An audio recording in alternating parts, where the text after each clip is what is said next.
यहाँ लोगों के मन में इस प्रकार की धारणा थी कि शायद ये जिला स्तर की एक कोई कार्यक्रम इनका है, लेकिन वास्तविकता में जिला की बजाय ये पूरे प्रदेश का कार्यक्रम था।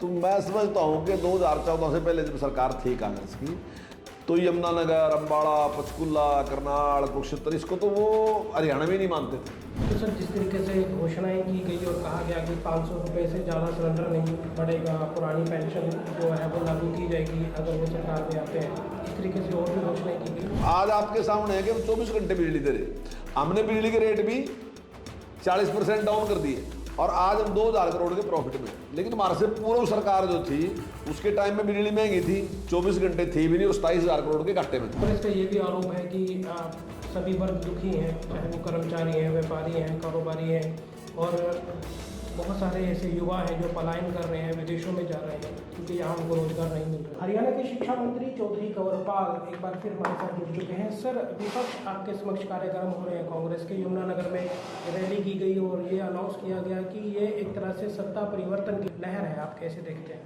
देखिए, मुझे नहीं लगता इसमें कोई इतना बड़ा वो था। यहाँ लोगों के मन में इस प्रकार की धारणा थी कि शायद ये जिला स्तर की एक कोई कार्यक्रम इनका है, लेकिन वास्तविकता में जिला की बजाय ये पूरे प्रदेश का कार्यक्रम था। और सारे रोहतक से, झज्जर से, सोनीपत से, इधर टोहाना से, अपना हिसार से, सारी जगह से, मैं टोहाना जा रहा था उस दिन, तो मैंने सारे जगह से मुझे गाड़ियाँ मिली, करनाल से, अम्बाड़ा से, सारे। तो मैंने समझता कि अगर प्रदेश स्तर का कार्यक्रम था तो फिर तो इतना कोई सफल कार्यक्रम नहीं था और ना ही कोई इस प्रकार का दिखाई दे रहा था। लेकिन जहाँ तक बदलाव की बात वो कह रहे, तो मैं समझता हूँ कि 2014 से पहले जब सरकार थी कांग्रेस की, तो यमुनानगर, अम्बाड़ा, पंचकुला, करनाल, कुरुक्षेत्र, इसको तो वो हरियाणा में नहीं मानते थे। और अभी तक भी यहाँ के लोग इस सारी बात को भूले नहीं है। उनको पता है कि चाहे रोजगार की बात थी, चाहे डेवलपमेंट की बात थी, तो कभी भी उस समय की सरकार ने इनकी चिंता नहीं की। तो लोगों को बातें याद हैं आज भी। तो सर, जिस तरीके से घोषणाएं की गई और कहा गया कि 500 रुपये से ज़्यादा सिलेंडर नहीं बढ़ेगा, पुरानी पेंशन जो है वो लागू की जाएगी अगर वो सरकार में आते हैं, इस तरीके से और भी घोषणाएं की गई, उसको देखिए, 2 प्लान से जो है कांग्रेस से सत्ता से बाहर है। और अब मैं समझता हूँ कांग्रेस ये चाहते हैं कि किसी भी तरीके से कोई भी लालच दे के अगर सत्ता हासिल की जा सकती है तो हम पूरा उन्हें सोच रखा कि हम पूरा प्रयास करेंगे, और वही प्रयास वो कर रहे हैं। लेकिन मैं नहीं समझता कि जनता इस सारी चीज़ को भूली है, और जनता को इस बात का पता भी है कि फ्री कहीं कोई किसी से अपने पास से कोई देता नहीं। फ्री तो जनता का ही तो चीज़ है ये। अब ये जो चीज़, चाहे आप कुछ भी चीज़ सस्ती कर दो, फ्री दे दो, लेकिन पैसा तो जनता का, हम अपने घर से तो कोई देते नहीं है। और अगर व्यवस्था बिगड़ती है तो उसके परिणाम भी जनता को ही भुगतने पड़ते हैं। हमने व्यवस्था को ठीक करने का काम किया। जैसे मान लीजिए, हमने किसान को एक मुफ्त योजना चलाई। हमने कहा कि भाई आपने जो भी कर्ज लिया था, आज से 10 साल पहले भी लिया था, आप उसका मूलधन वापस कर दो, हम सारा ब्याज माफ कर दें। और हमने 1100 करोड़ रुपए से भी ज़्यादा किसान का माफ कर दिया। हमने बिजली के मामले में कहा कि भाई अगर आपका बिजली का कनेक्शन कट गया या आप डिफॉल्टर हो गए तो आपके ऊपर जो पेनल्टी लगी, सरचार्ज लगा, हम वो सारा सरचार्ज और पेनल्टी माफ कर देंगे, लेकिन जो मूल रूप से आपने जितनी बिजली खर्च कर रखी वो पैसा आप जमा करा दो। तो उन्होंने जमा करा दिया और आज आपके सामने है कि हम 24 घंटे बिजली दे रहे, हमने बिजली के रेट भी 40% डाउन कर दिए और आज हम 2000 करोड़ के प्रॉफिट में। लेकिन हमारे से पूर्व सरकार जो थी उसके टाइम में बिजली महंगी थी, 24 घंटे थी भी नहीं, वो 27,000 करोड़ के घाटे में था।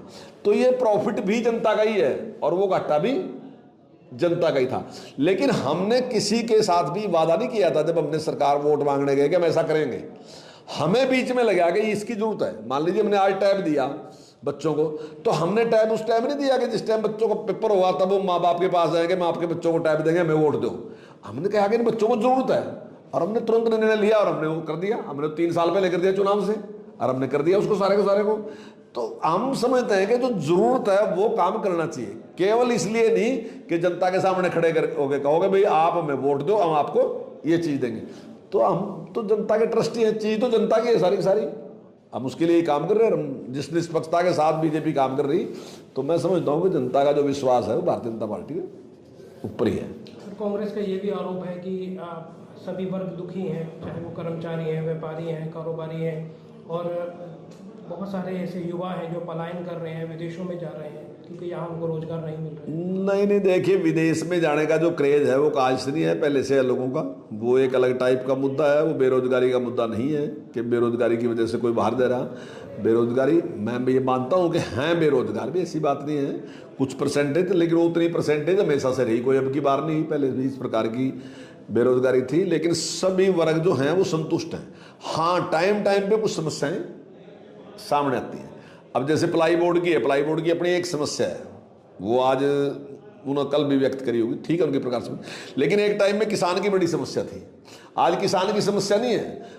तो समस्याएं होती रहती हैं। एक टाइम वो था कि जब पॉपुलर का रेट ही नहीं था, कुछ भी 200-250 रुपये था। आज बड़ा वर्ग है, किसान बहुत बड़ा, जिसको बहुत अच्छा रेट पॉपुलर का और स्मिथ का बहुत अच्छा रेट मिल रहा। और जहाँ ग्रीनरी की बात है, अच्छे रेट की वजह से ग्रीनरी बढ़ती भी जा रही। तो बहुत सी चीज़ें हैं, लेकिन इतने जब काम करते हैं तो उसमें कुछ ना कुछ कंप्लेंट भी रहती है, मैं मानता हूँ इस बात की। लेकिन ज़्यादातर लोग इस बात से सेटिस्फाई हैं कि आज किसी के साथ ना तो विकास में भेदभाव है और ना ही कहीं रोजगार के मामले में भेदभाव है। सरकार ईमानदारी के साथ लग रही और गरीब आदमी की विशेष तौर से चिंता कर रही सरकार, क्योंकि जिस प्रकार की निष्पक्षता दिखाई, अगर आज किसी की आमदनी 1,80,000 से कम है तो उसका जो BPL कार्ड है उसकी गर्देरा बढ़ गए, उसका आयुष्मान कार्ड उसके गर्देरा बढ़ गए, 60 साल का होने के बाद उसकी पेंशन उसके घर बैठे मिल रही। और सरकार ने नई योजना दी कि हरियाणा में कोई भी व्यक्ति जो है वो 1,80,000 से कम आमदन वाला नहीं होना चाहिए, उसकी आमदन बढ़ाएंगे और उसके लिए 2,000 करोड़ की व्यवस्था भी की। और 1 लाख से कम आमदन वाला कोई भी व्यक्ति है तो सरकार ने नियम बनाया को हमारे पास है, उसमें कोई भी काम करना आता है, जो भी करना चाहता है तो पैसा हमारे से लेके जाए, सरकार उसकी गारंटी देगी, सरकार पैसा दिलाएगी, ब्याज भी सरकार देगी, बस केवल उसने मूलधन वापस करना। तो आज तक इस प्रकार की योजनाएं किस सरकार ने बनाई नहीं है। सर, अंत में आम आदमी पार्टी का जो पोस्टर वार दिल्ली से चलता चलता हरियाणा में भी आता जा रहा है, यमुनानगर में भी ऐसे प्रधानमंत्री विरोधी पोस्टर लगाए गए, इसको आप किस तरीके से देखते हैं? देखिए, देश की जनता में प्रधानमंत्री के प्रति बेहद सम्मान है और जिस प्रकार से देश को मजबूत करने का काम माननीय प्रधानमंत्री जी ने किया और पूरी दुनिया में जिस प्रकार की साख देश की बनाई है, तो मैं नहीं समझता कि इससे कुछ फर्क पड़ेगा। लेकिन कुछ लोग हैं कि वो उसमें लगे, मैं नहीं समझता कि कोई आम आदमी पार्टी कोई साख हरियाणा में है या पूरे देश में भी है। ठीक है, 2 स्टेट में बीजेपी वो आएगी आम आदमी पार्टी, लेकिन पूरे देश में कोई साख उसकी नहीं है।